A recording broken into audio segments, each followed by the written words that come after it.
My family only invited me to the reunion so they could brag about how my cousin just landed a life-changing job. Everyone kept hyping him up like he was the next big thing. My aunt even whispered, he'll be a millionaire before 30.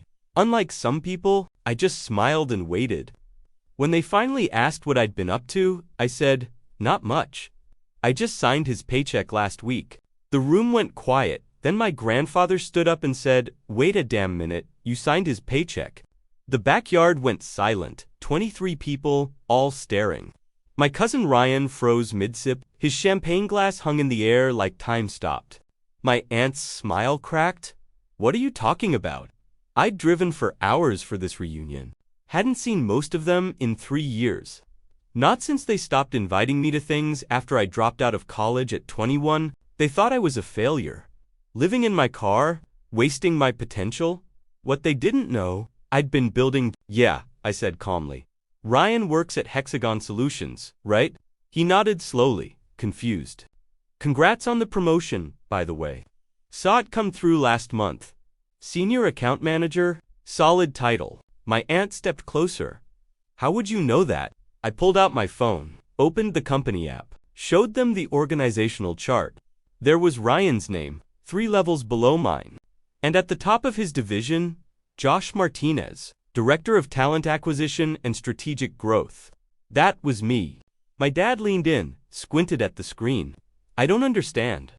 4 years ago, I said, I started a recruiting platform in my studio apartment.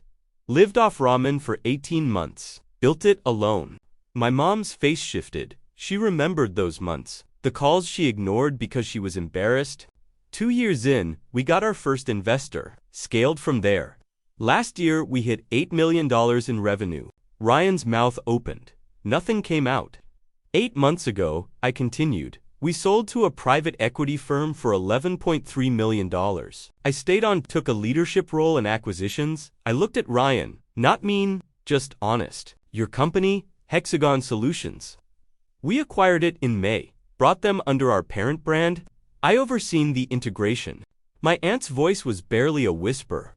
This is a joke. Check LinkedIn, I said. She did. Right there, her hand shaking. My cousin finally spoke. You're my boss's boss. Technically, your boss's boss's boss, but who's counting? My grandfather, 84 and sharper than anyone gave him credit for, started laughing.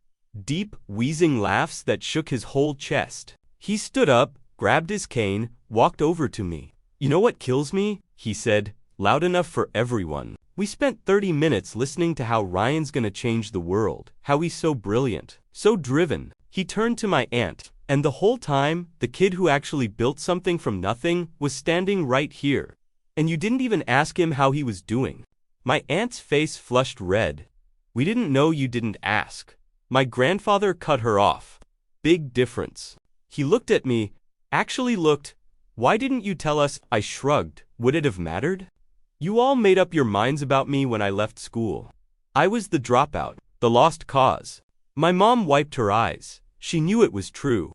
I didn't come here to brag, I said. I came because Mom asked me to, because I wanted to see if maybe things had changed.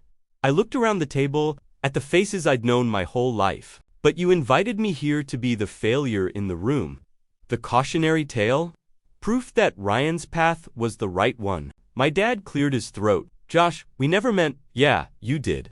My grandfather raised his beer.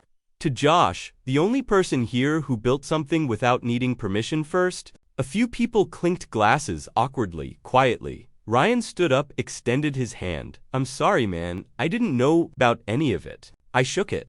You're good at your job, Ryan. I've seen your performance reviews. Keep doing what you're doing. His shoulders relaxed. Just a little. My aunt didn't say anything, just gathered her purse and left through the side gate. Didn't look back. My mom came over, hugged me. Actually hugged me. I'm sorry, she whispered.